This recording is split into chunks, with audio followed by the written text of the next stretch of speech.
สบายดี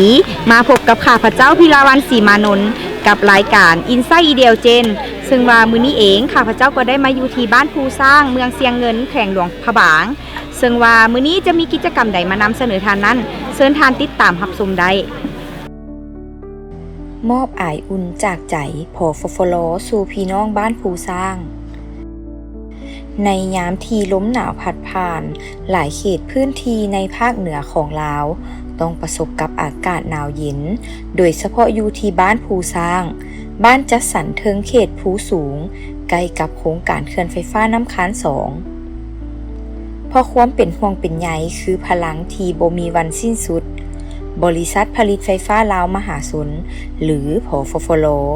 จึงได้เดินทางมาพร้อมกับโครงการมอบอายอุ่นปีหนึ่งเพื่อส่งต่อความอบอุ่นให้แก่พ่อแม่ประชาชนและน้องๆนักเรียนเครื่องกันหนาวหลายสุดผ้าห่มถุงมือและเครื่องนุ่งที่พนักงานผฟฟลร่วมใจกันบริจาคได้ถูกส่งถึงมือประชาชนอย่างทั่วถึงว่ามูลค่าจะบ่มหาศาลแต่มันคือน้ำใจที่กันตองมาจากความตั้งใจจริงของพนักงานผฟฟลเฮาพวกเฮาผฟฟลบ่ได้คำนึงถึงแต่การผลิตไฟฟ้าเท่านั้นแต่ชีวิตการเป็นอยู่ของชุมชนอ้อมข้างเขื่อนคือบุริมสิทธิ์ที่พวกเฮาเอาใจใส่เสมอมาโครงการมอบอายอุ่นในครั้งนี้แม่นความมุ่งหวังที่อยากเห็นทุกคนมีสุขภาพที่แข็งแรงและมีกำลังใจในการต้านกับภัยหนาวการแบ่งปันในมื้อนี้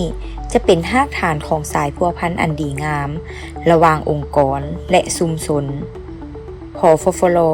จะสืบต่อภารกิจเพื่อสังคมและสิ่งแวดล้อมเคียงคู่กับการสร้างพลังงานที่ยืนยงเพื่อประเทศชาติตลอดไป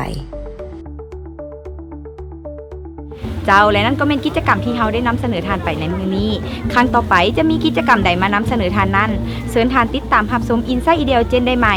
บริษัทผลิตไฟฟ้าลาวมหาชนทางเลือกที่ยืนยงสำหรับทานพลังงานที่ยืนยงสำหรับชาติสบายดี